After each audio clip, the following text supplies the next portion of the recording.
Yeah, thank you everyone for joining us. My name is Patrick Matthias. I'm the Vice Chair of Clinical Operations. Unfortunately, Jeff Baird, our chair, came down on the bug, so you got the vice chair downgrade. But I'll do my best to try to step into Jeff's shoes. And so let me start by talking a little bit about the man for whom this memorial lecture was named.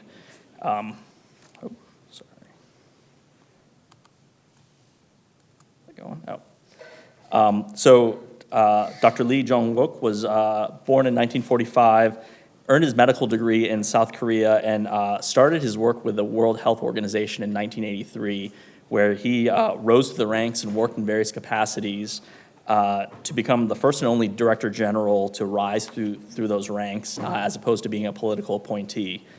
During his time at the WHO, he worked tirelessly to improve the health of millions of people, tackling difficult problems like leprosy, tuberculosis, HIV, and polio. Unfortunately, the world lost Dr. Lee too early, where he passed from a subdural hematoma in 2006.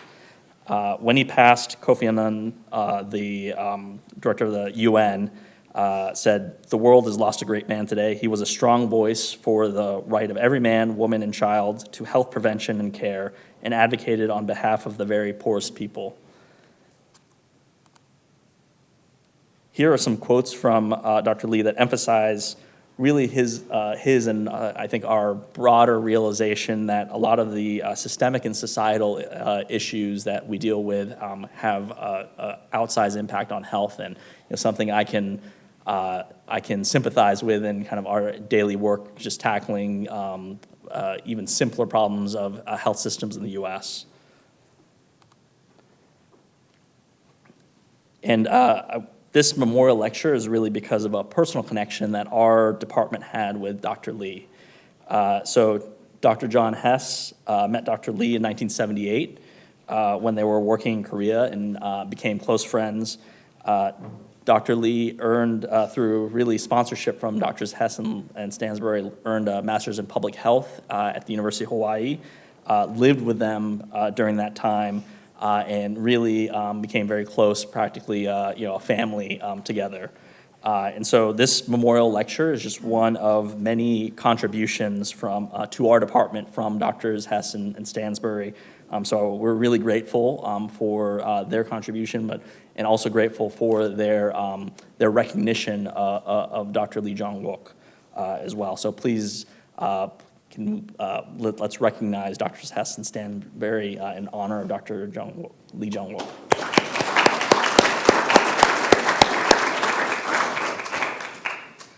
So this lecture is intended to recognize individuals who are working at the intersection of laboratory medicine and pathology and public health, and really aligns with our mission at University of Washington to improve the health of the public. And so this year, we are awarding Dr. Emily Glynn with this lectureship. So Dr. Glynn is a Seattle local. She started her medical training journey by earning her bachelor's degree in biological sciences at Wellesley College. She came back to Seattle for medical school, and here at the University of Washington, went on to complete residency in anatomic and clinical pathology, followed by fellowship in hematopathology. And started her clinical service with anatomic pathology, and then joined our hematopathology division, where she's been working since. Importantly, throughout both her training and faculty career, she's been an advocate for our training programs, really tirelessly thinking about how to support our residents and other trainees, and how to make our training programs better. And she really has taken that mindset into her service as our associate program director for our residency program, and improved our residency recruitment processes to really ensure that we're taking a holistic view of our candidates, and really making sure that we are maximizing our talent as a department. The other academic passion that she's pursued throughout her career has been advocating within the field of pathology to have a broader view and understanding of the role of pathology in global health, and that has been informed by many of her personal experiences delivering care and building systems in Kenya and around the world.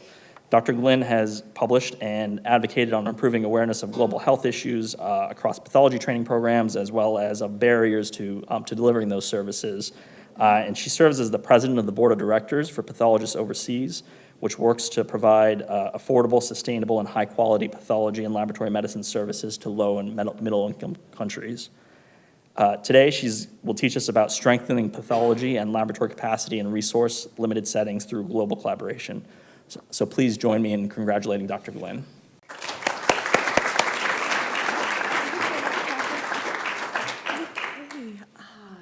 Okay, well, thank you so much, Dr. Mathias, for that lovely introduction. And thank you to the committee and to Dr. Hess and Dr. Stansberry for this award. I'm so honored and humbled to be here and to share the work that we've been doing on strengthening pathology and laboratory medicine in resource-limited settings. So the organization that I do most of my global health with at this moment, Pathologists Overseas, receives grant support from Becton Dickinson and Company. So today I'd like to give you an overview of the current state of pathology and laboratory medicine services, which I will refer to frequently in this presentation as PALM, in low and middle income countries, some real life efforts to improve PALM capacity in LMICs through the lens of this organization, Pathologists Overseas, and specifically our programs in education and laboratory information systems. So I recognize I'm preaching to the choir a little bit, but I think it's important to start out by saying why pathology and laboratory medicine are so important to health systems and healthcare delivery.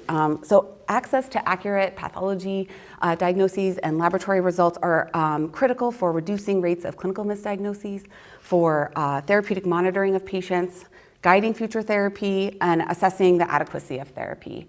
And then on a population level, I think we all saw 5 years ago how important laboratory medicine was during the COVID-19 pandemic in terms of disease surveillance, informing public health policy, maximizing allocation of limited resources, and specifically in the setting of infectious disease testing, applying appropriate treatment to reduce resistance. So despite its importance, there are several barriers to providing these services in LMICs. And I like to break these down into 4 main groups. So health systems and governance, infrastructure, human resources, and quality and accreditation. So I like to start with health systems because they're really the foundation of healthcare delivery and the delivery of PALM services, and they directly and indirectly impact the remaining barriers that I'll talk about later. So healthcare expenditures per capita in many low and middle income countries is low. So overall healthcare expenditures, government spending on health, those tend to be lower in LMICs than in high income countries.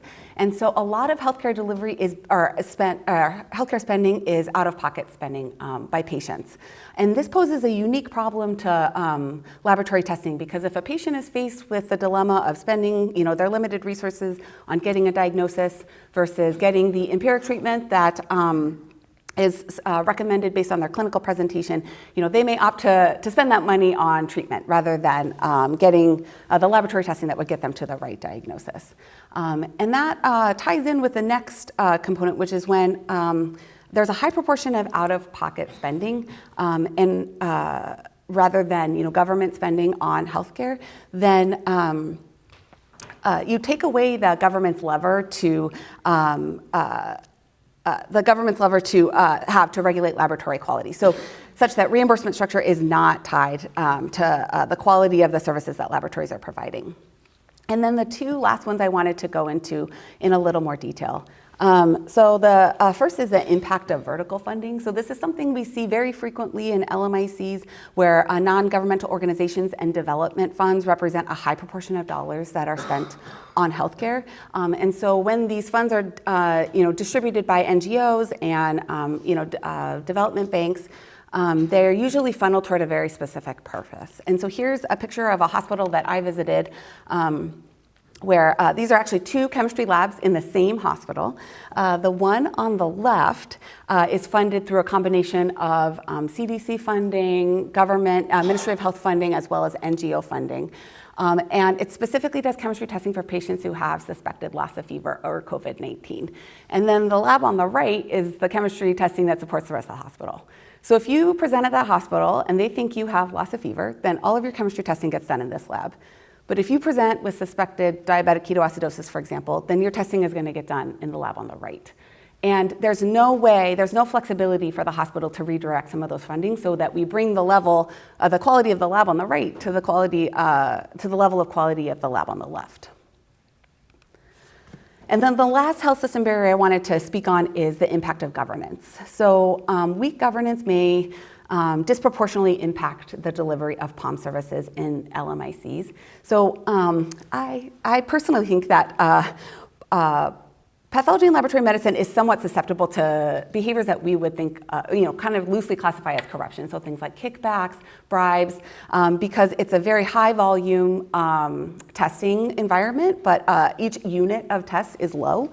And we rely a lot on external factors like equipment, consumables, reagents. And so this is data from a small study that I conducted a few years ago where I surveyed pathology and laboratory professionals all around the world about their knowledge of different behaviors in the workplace, including absenteeism, which is an unauthorized absence from work, dual practice, which is holding another position outside of your regular position, and informal payments, which are payments that are made throughout outside of the official channel. So bribes would fall under that category.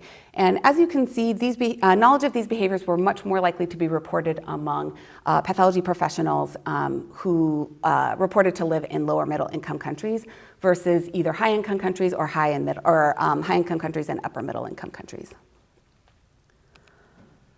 So the second barrier I wanted to speak to is infrastructure. So this is by no means a comprehensive list.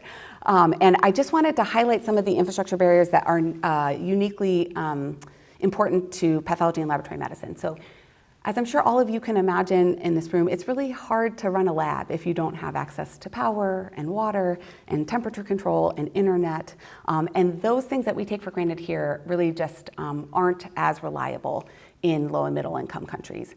And then the other thing that we receive feedback on from a lot of the labs that we partner with is just the supply chain is not very reliable. So imagine trying to operate a lab in a place where your reagents are being procured by the hospital, so you may get reagents 1 month that aren't compatible with the instrument that you use, or they already are expired by the time they arrive, or you don't get them at all, and so you have to take the testing offline for a month. So this is a reality that a lot of labs face. And then laboratory equipment also is something that we need to do the job that we do. And repair and servicing that equipment can be really challenging in this environment. So think about how easy it is to get a rep in the Pacific Northwest to come fix our equipment here. In contrast, that manufacturer may just have one person to serve the entire African continent. And then the last thing I wanted to touch on was information systems. So I will say the state of information management in a lot of these labs is paper. Everything is still very much on paper. So clinicians will order their tests on these paper requisition forms. And it's a little hard to see. It's kind of small, but you can see those forms don't look like our forms. They're not mostly checkboxes and a few areas where you can free text. It's all free text. And then the patients will take these forms to the reception area where patients will get their blood drawn. The receptionists have to log in those forms by hand into some sort of ledger. They take the form and the sample to the lab where the testing is done. And then those medical laboratory scientists are then required to write down the results and the patient information in multiple ledgers and then on these paper results forms. And then those results forms get filed into a cubby, and the clinicians or the laboratory staff are then needing to rifle through all this paper in order to provide results to patients. So you can imagine, this is just an example of how we deliver patient results. You can imagine in this context how hard it is to track testing volumes or to track turnaround time or QC activities. And so just the amount of paper that everything is being done on has a lot of downstream effects on other quality activities in the lab. So the third barrier is human resources. So there's just not as many training programs in low middle income countries to train pathologists and laboratory professionals, leading to a shortage of pathologists. And then you have this practice of absenteeism that tends to be more common in many LMICs that I've worked in. So you have someone, because There's kind of weak governance, there's a weak public sector. Folks aren't able to make enough money in the public sector, so they're required to take a job outside of the public sector. And so often you'll see, and it's not just pathologists, we see this with other physician specialties as well, but you'll see folks that, they have their public job that they go to once a week or maybe a couple times a week, and then they have their private job that they go to the rest of the week. So you can see how this has huge ripple effects on turnaround time, on having just access to reliable services, because there's not enough people, and then the people who are there are not always present. And then the folks who are trained don't really have access to the same continuing medical education that we do. It's very cost prohibitive in a lot of these countries. So this data is a little bit old, but it just shows how, in high-income countries like the United States, Australia, there's one pathologist for maybe 50,000 people, whereas if you go places in the global south, in sub-Saharan Africa, there's one pathologist for 500,000 or 5 million people. And so the last barrier I wanted to touch on was quality and accreditation. So you can imagine, if you're running a lab where you don't have access to reliable power, you're always constantly out of reagents, it's hard to keep people staffed, that getting to accreditation is something that's probably not on your radar.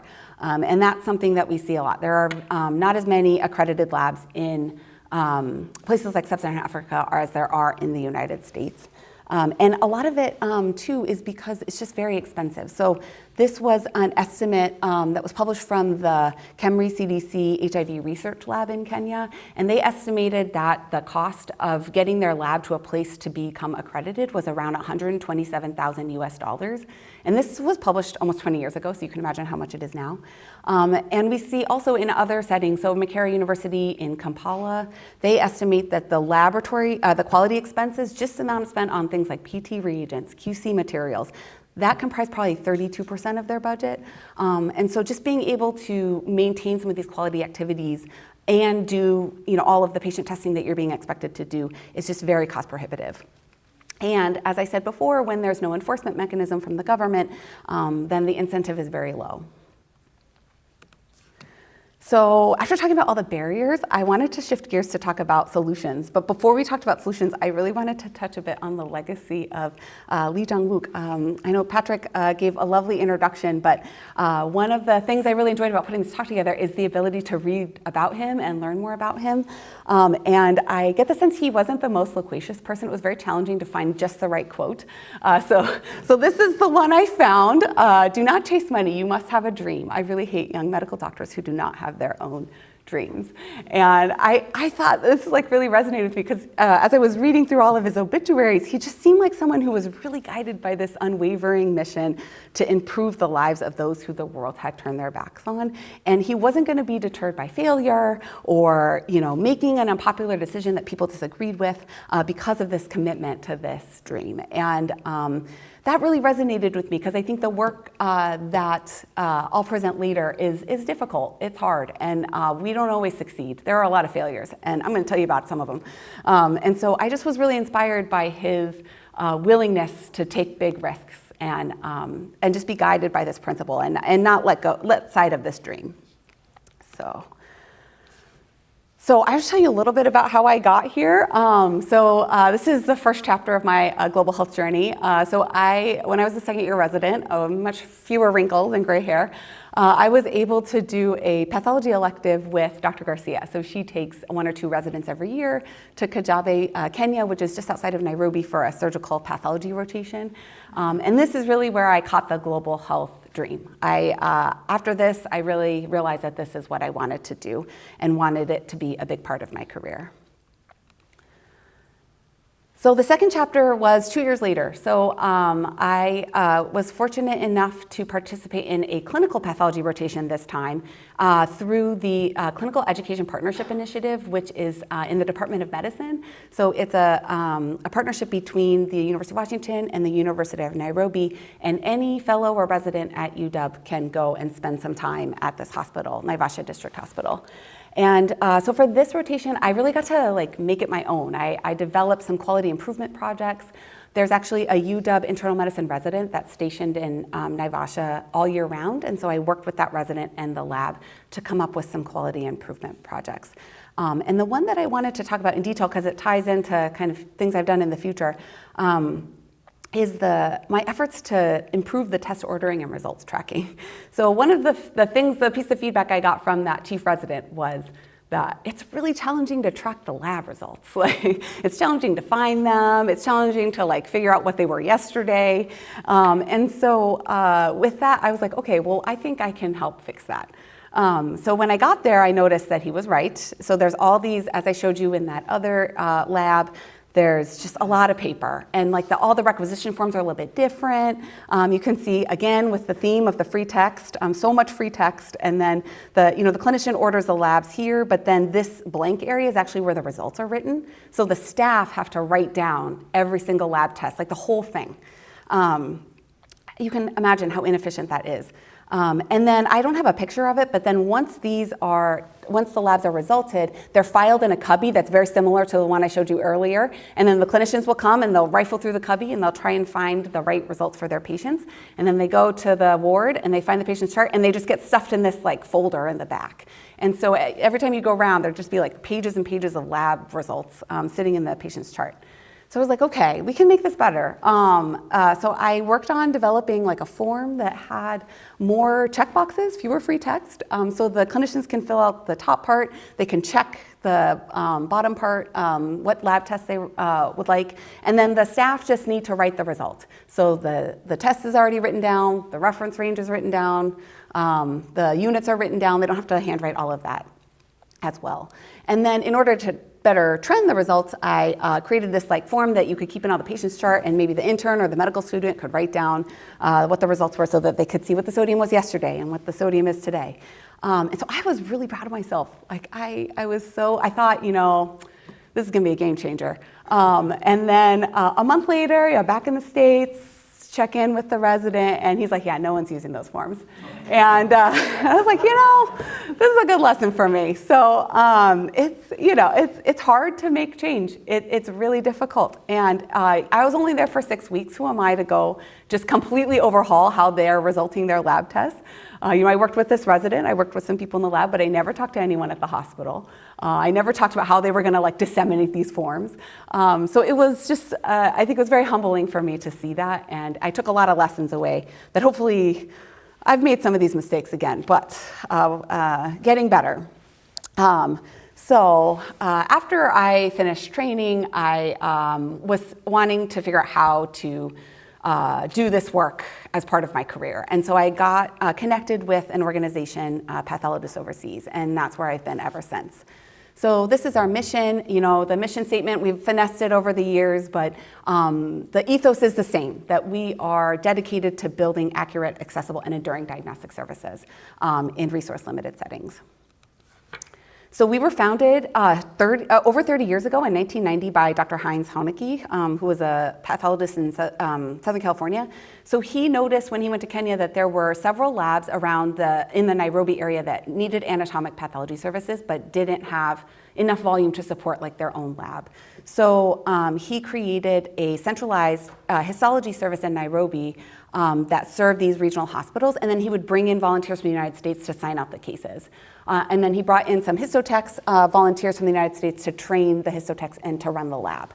And then everything comes full circle because that equipment that was in that centralized lab then got donated to Kajabe to start the lab that I went to as a resident.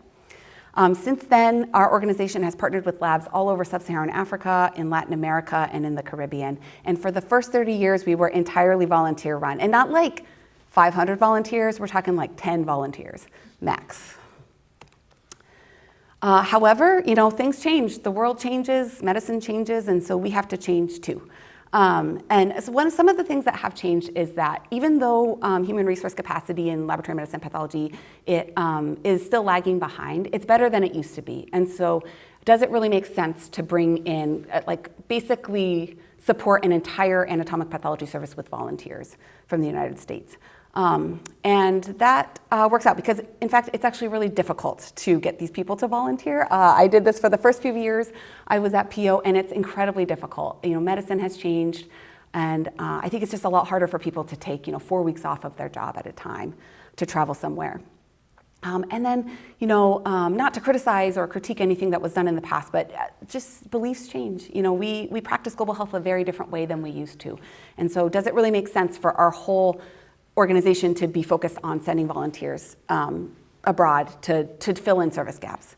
And then COVID really changed a lot, and not just because people can't travel during COVID, but largely because we became much more connected in a digital way. So not everyone is used to being on Zoom. Everyone is used to exchanging files online, and so we can really collaborate more meaningfully without being present in person. So this is our team. We've also grown.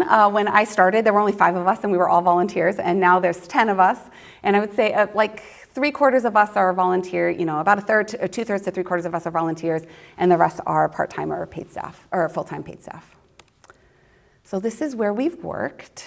And over the last 5 years, we've really tried to coalesce, transition from this organization that sets up services and then finds volunteers to fill the gaps to really coalescing around what we call the 3 pillars of POM. So infrastructure, human resources, and quality and accreditation.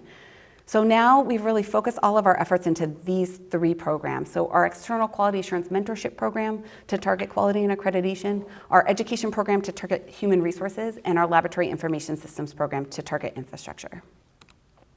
So I'm just going to speak briefly on our EQA program. I'm not directly involved in this program. I have a couple colleagues who run this, but the goal is to improve the quality of clinical laboratory testing by providing EQA material and assisting with results interpretation. So this is something we do in collaboration with the Royal College of Pathologists of Australasia Quality Assurance Program.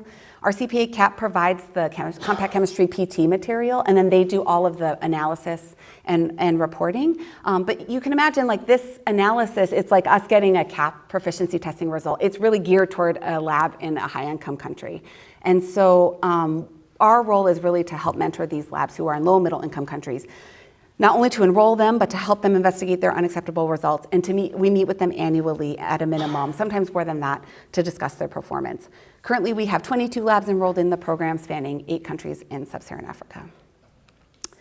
So these are the 2 programs I would like to speak more in depth about that I have a more direct role in. So the first is our education program. And the goal is really to close the human resource gap by providing free continuing medical education. So we started this in 2021. We started offering virtual CME courses for POM professionals. And to date, we've held 6 live courses and 1 pre-recorded course. So we've done the Laboratory Quality Management Systems course in multiple languages, a lymph node and pediatric pathology, like anatomic pathology course, and 2 external quality assurance courses. So collectively, over just the live courses, not that 1 pre-recorded course, we've provided over 100 hours of live educational content to over 700 participants who represented 5 continents and over 500 countries. So this was one of the participants in our lymph node and pediatric pathology course, Dr. Aman, attending the course online. And I wanted to talk about a couple of these in depth that are near and dear to my heart. So the first is that lymph node and pediatric pathology course. We did this in collaboration with BioVentures for Global Health and Amato Bello University. And we had 12 hours of content. We had over 750 registrants. And of those, 243 completed the course and got a certificate. And so we always do like a knowledge assessment before and after the course. And in this case, the percent correct responses increased by 9%. But the thing I love the most about these courses is getting feedback from the participants. So this was from a clinical laboratory scientist in Addis Ababa. And the thing that really struck me about what he said is the descriptions on how to diagnose using cost-effective morphology were absolutely valuable and helpful. So of course, we have tons of CME here. There's no shortage of CME. But is it really appropriate to provide CME that is really focused on classifying lymphomas based on, 10 different IHC stains and fluorescence in situ hybridization if they have access to none of those testing modalities? So one of the things we aim to do is really provide a resource-appropriate curriculum for folks. And so to hear him say that, I think, was really meaningful to me. The second course that I want to talk about was our Spanish language laboratory quality management course. So this was done in collaboration with a nonprofit in Argentina, Fundación Garron, and Dr. Jeanette Guarnar, who's a pathologist at Emory. So this was the 4th virtual course we put on based on the WHO's LQMS training toolkit. So this is like a toolkit, like a curriculum basically that covers just basic things like equipment, purchasing, QC, information management. And so Dr. Gornar has translated all of the materials into Spanish, and she's given this curriculum in person in several countries in Latin America. But we collaborated with her to do it online. So we did and adapt it for an anatomic pathology audience. So we provided 18 hours of content. It was half lecture and half problem-based learning small group sessions with like clinical vignettes of like quality issues that come up in the anatomic pathology lab. We had 72 registrants and 24 certificates were issued in that course. And we had a 13% increase in correct responses post-course. And this, I thought, kind of highlighted the second point, the second big goal of these courses. So this is Dr. Gabriela Martinez, who's a pathologist in Panama. So she's watching the course on her phone. So one of the things that I think, in addition to, one of the big goals of this program is to provide access, to increase access, right? And so we do that by offering it for free. No one has to pay. But the other thing that we're trying to provide is a flexible way for them to engage in the material. So she doesn't need to sit in a classroom for 18 hours. She can watch it while she's taking her son to soccer. And so this is another way that we can enhance our impact by making it more accessible to folks. So the second program I wanted to go into more detail about was our Laboratory Information Systems program. So this program, the goal is to provide labs with an important tool to enhance patient safety, improve efficiency, and facilitate monitoring of key quality assurance indicators. So we do this in partnership with ComproMed, which is a software company in California. So they actually they have an LA software called Polytech that they provide for free. They don't charge a subscription fee. They just provide the software, and then our job is to enroll the labs, help them get ready for an installation, train all the staff, install the software, and then do all the post-installation support. So we've previously installed this software in labs in Nigeria, Malawi, Bhutan, and Eritrea. So here's some photos from our previous installation. So these are from Bhutan, and then these two are from Eritrea. And then these two are from both in Nigeria, but at different labs in Nigeria. And I will say we had a lot of really good success early on. So this installation in Bhutan, they actually still use Polytech. They expanded it to different hospitals. And I think one theme that I would say of the installations that were very successful is that money was flowing back then. So we were able to fund a volunteer to go and spend, like a month at a time, basically, installing the software, literally soldering the cables, teaching people how to use the software. And so just a lot of time on the ground.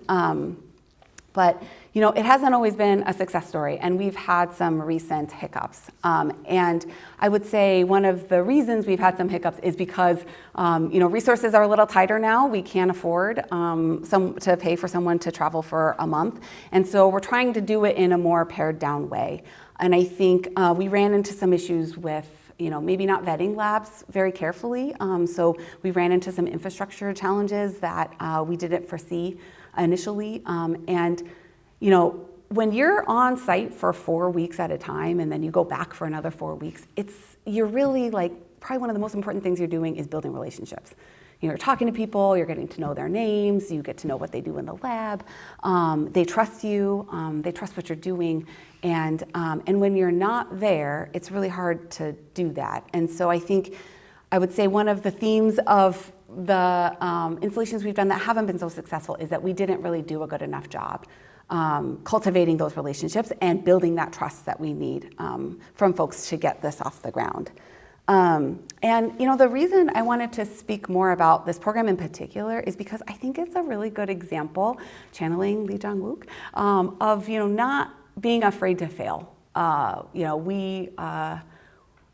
We saw this, it didn't work. We poured a lot of resources in installations where a year later they weren't even using the software.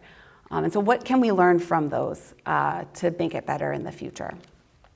So in 2023, we overhauled the program, and the goal was really to reduce the cost. So how can we carefully vet the labs and get them ready without needing to send somebody for 4 weeks at a time, multiple times a year?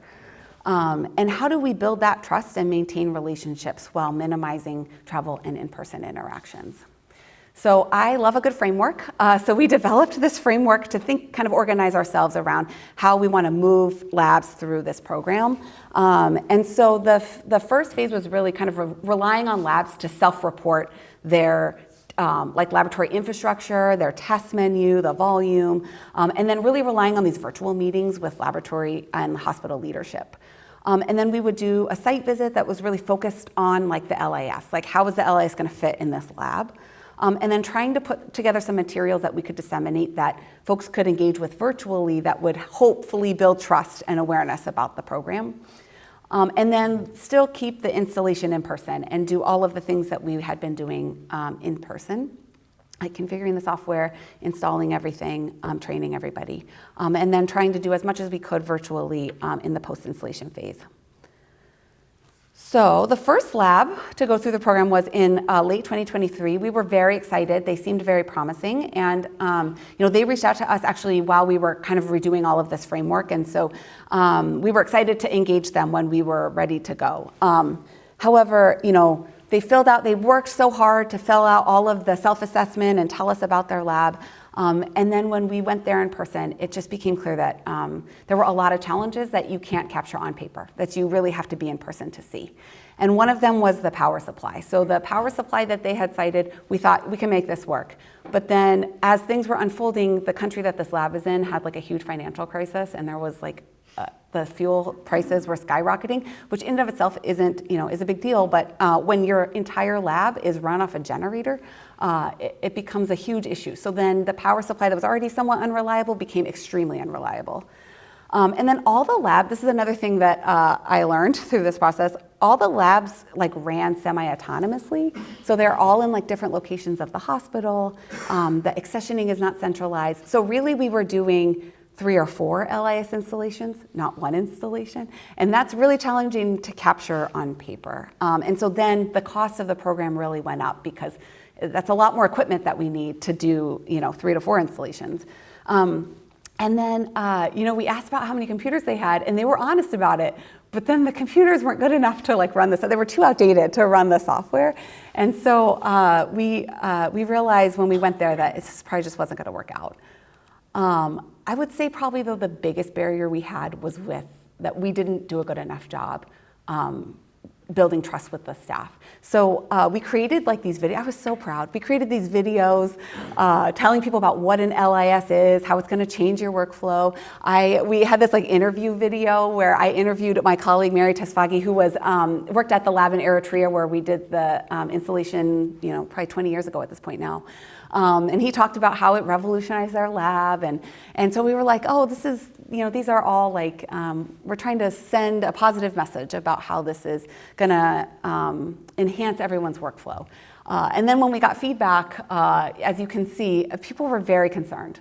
They really thought we were coming in to take their jobs, that it was going to change their work environment. They were skeptical of us. And I went there in person.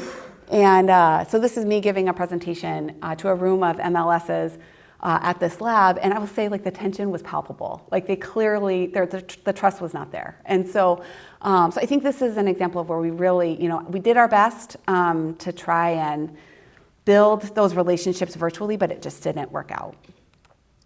So what did we learn? We have to go back to the drawing board. What did we learn? So the self-assessments really just aren't robust enough for an in-person inspection. And it's really important, especially when you're trying to do things like in this hybrid, like virtual in-person environment, that the communication is clear and consistent. And then how do we build relationships when a lot of this has to be done virtually? So we revisit our framework. We expanded the phases. This is what it looks like for now, and I'll go through more detail because we have a lab that's going through the process right now. So I'll go through kind of the changes we made as in the lens of this particular hospital. So the current lab that we have in the program is the Lal Jam, which is located in Dakar, Senegal.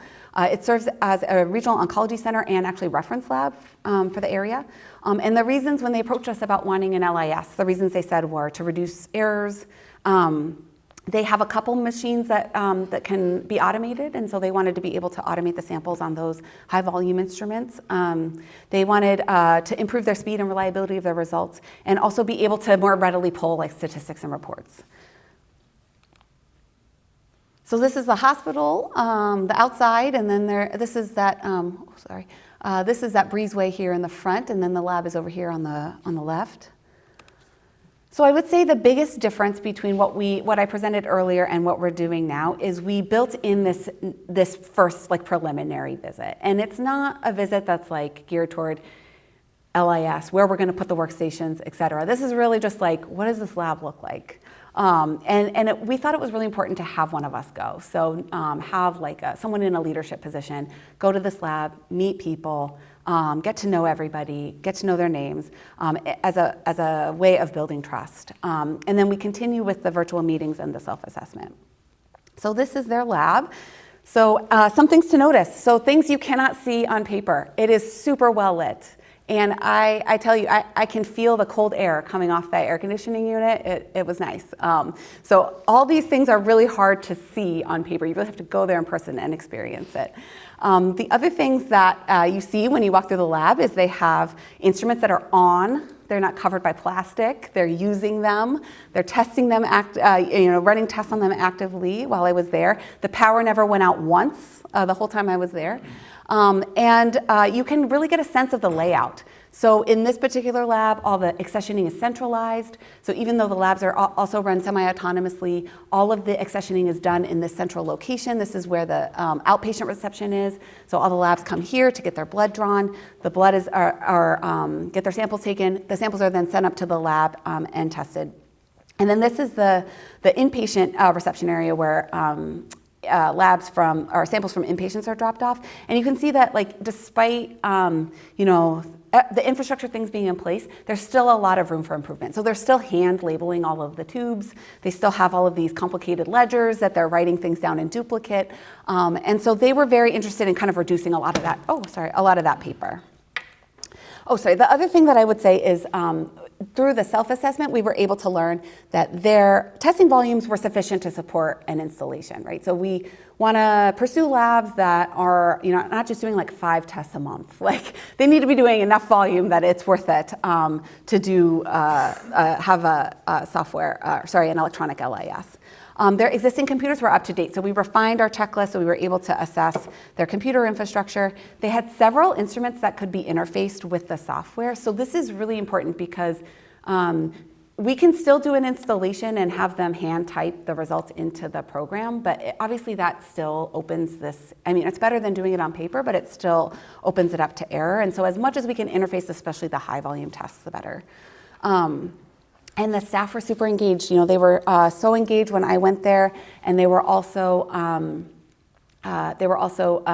really engaged during the virtual presentation. They had a ton of questions.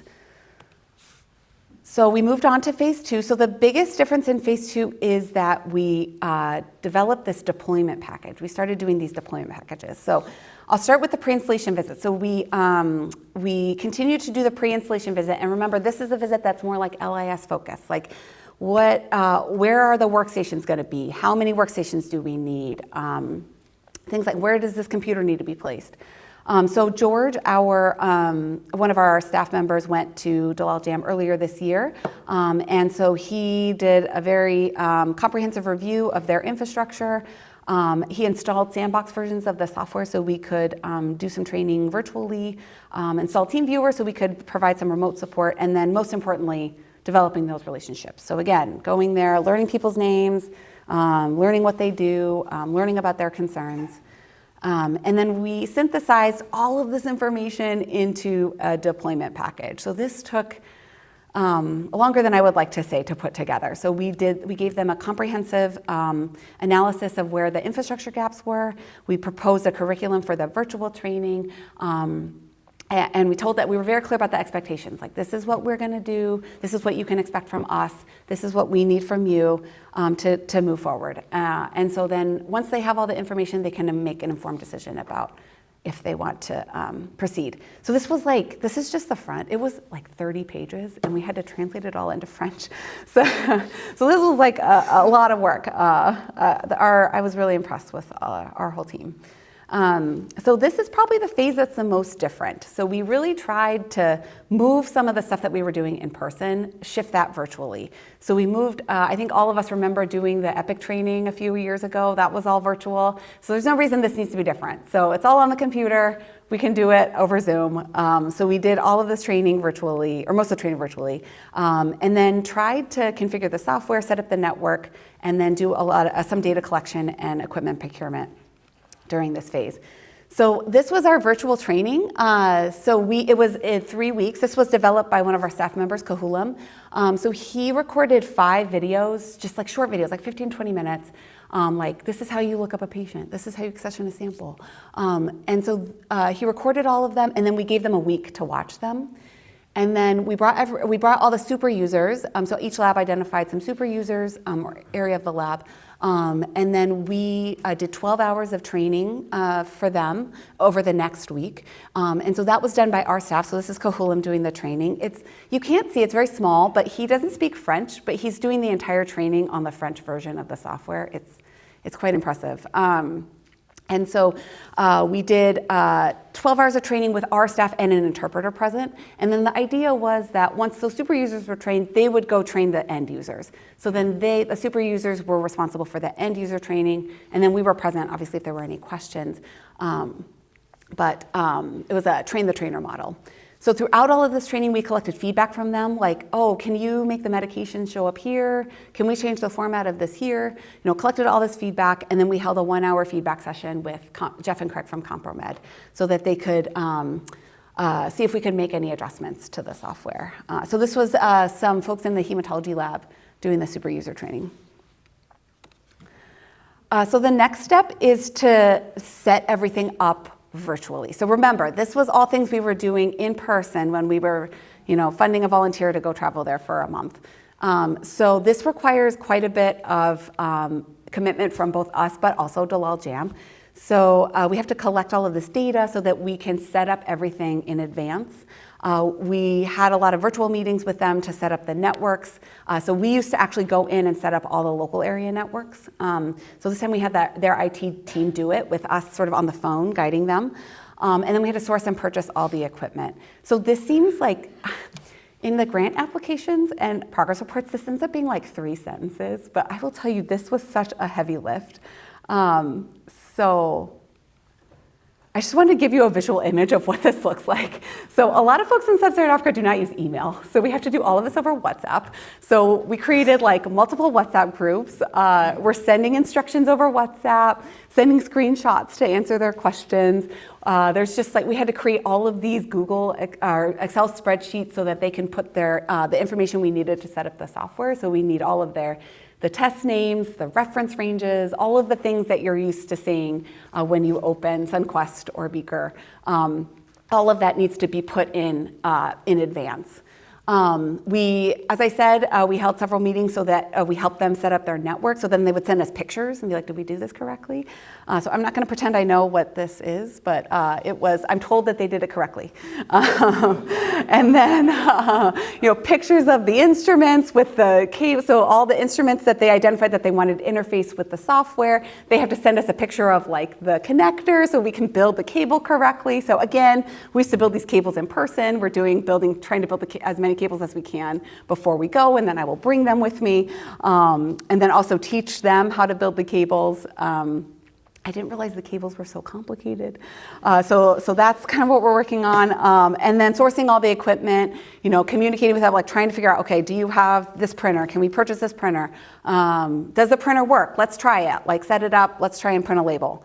So all of this is a pretty heavy lift to get off the ground, but will hopefully allow us to shorten the time that we do the installation. So next step. So I'm not going to lie, I was hoping that we'd be done by the time I gave this talk, but life happens. Things move slower than you think. So currently we're working on configuring the software. Actually, we're almost done. And then we just need to do some additional training that's like lab specific or user specific. with them virtually, and then I actually am leaving on Saturday to go to Jalal Jam, and we'll be there for 2 weeks to do the installation. In terms of next step for this program, I think, of course, there's room to continue to refine the process and really allow us to scale up the installations. I think this is a very time and resource intensive program, and if we want it to work, we have to move a little faster and a little more systematically. So hoping that we can refine the process so that we can get more labs on board. And then, I think one of the things that is challenging about this program is it requires some baseline level of infrastructure. They have to have power, they have to have computers, they have to have functioning instrumentation. And not all labs have that, and we don't want to turn our backs on those labs because they're probably the ones that need the most support. And so something we've talked about implementing is a mentorship program. So we engage labs at various levels of readiness, mentor them in information management, help them advocate to their hospital leadership about things that they need to get ready for, to support computerized LIS. And then in terms of the organization as a whole, so we would love to grow all our programs. I think, of course, everybody says that, but we'd love to get more labs engaged in EQA, put on more courses, and then have more labs enroll in the LIS program. And then in order to do that, we really have to work toward a more staff-based model. The staff is really key to keep momentum going, and in order to do that, we need some sustainable sources of funding. But I don't want to forget where we started. So we started with volunteers, and we couldn't have come this far without volunteers. And so even though we're not sending folks to Nairobi to sign out anatomic pathology cases, is there a more effective and meaningful way that we can engage them in this new paradigm? So to summarize, POM capacity and quality in LMICs has improved over the last decade, but gaps still very much remain. And these 3 pillars of POM, infrastructure, human resources, and quality and accreditation, can provide a framework for building that capacity to close these gaps. However, collaboration is absolutely key. Like, there's no way one person can do all this, and there's no way you can make sustainable change if you're not working collaboratively with folks on the ground. And I will say the road is not always smooth, and it's not always straight. But like Lee Jong-book, I want to hold firm. If you maintain a commitment to your dream, you will get to the end of the road and learn some important lessons along the way. So with that, I just want to say thank you to our incredible team. Vanessa, Cahulam, George, and Ben are really, they help make this happen, along with Jeff and Craig from ComproMed, and then on the Dalal Jam side, all the heads of department and the IT staff, particularly Dr. Abibatu Sal, who is our point of contact there, and really the cheerleader for the program over there. Of course, everyone else that I've worked with over many years in PO, our funders, BD and CAP Foundation, and then our partners, past and present, throughout all of the programs that we've run. And I just want to say a special thanks to my family, because I think, it's a lot. This is a lot. It's a lot to travel, a big sacrifice. So thank you so much to my family for being so supportive. So with that, I am happy to take any questions. It's not a road, it's like a water road, but this is the canal, or it's like the inlet of Goree Island, which is one of the westernmost points of the African continent. So, all right. And I'm told I need to show that one at the end, so.